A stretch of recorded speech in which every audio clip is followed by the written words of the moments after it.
Something kind of amazing I've been thinking about recently is how good life is without the internet.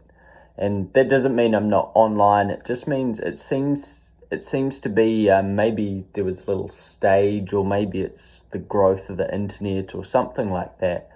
But it seems to me that every day I spend offline is a much more beautiful and holistic day than one online. And that's not me trying to say, oh, being a kind of Puritan and saying, oh, everything online's bad. It's more, it's more just kind of an observation of my own life that actually things are really good for me and for many of the people I know, even those who kind of have quite a negative view of their life. It's their lives are actually pretty good if you can just focus on the little things.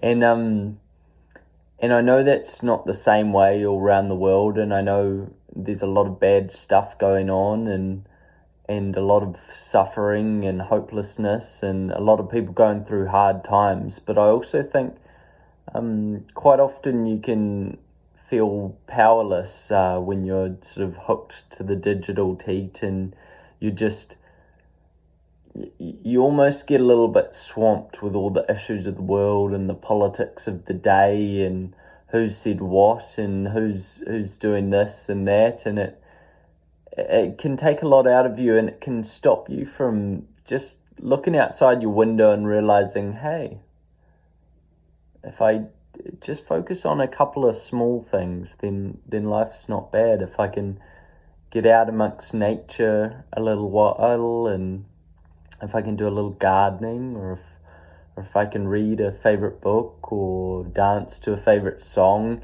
it doesn't really take much. I think in life we often have these real uh, notions in our head, or there's something about us that we think we need to make a drastic change to drastically improve our life. But really, life's just a short series of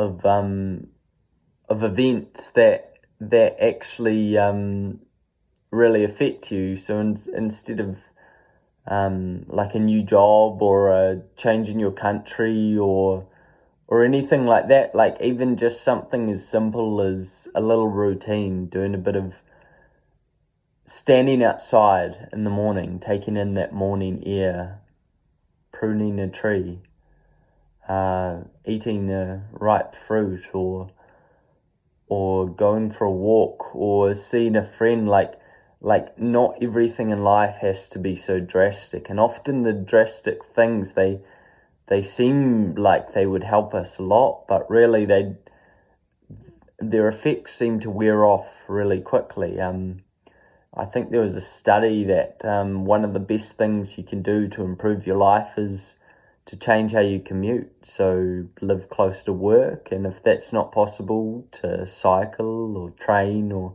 take some form of public transport. And apparently one of the worst things you can do is to drive. And living in a country with not great public transport, I do understand that a lot of driving is oftentimes necessary to sustain your life, but also if you can just make a couple of little changes, or even the things you listen to while you're driving, it can all make a big difference. And I think I've rambled on a couple of different tangents, but I think the thing I'm really trying to nail down is that we don't is that life doesn't have to be this battleground that, I guess, for want of a better word, the media, which I sort of hate that term, but the media propagates, or other people online propagate, or all that sort of thing. And oftentimes life's actually pretty good if you can focus on the little things.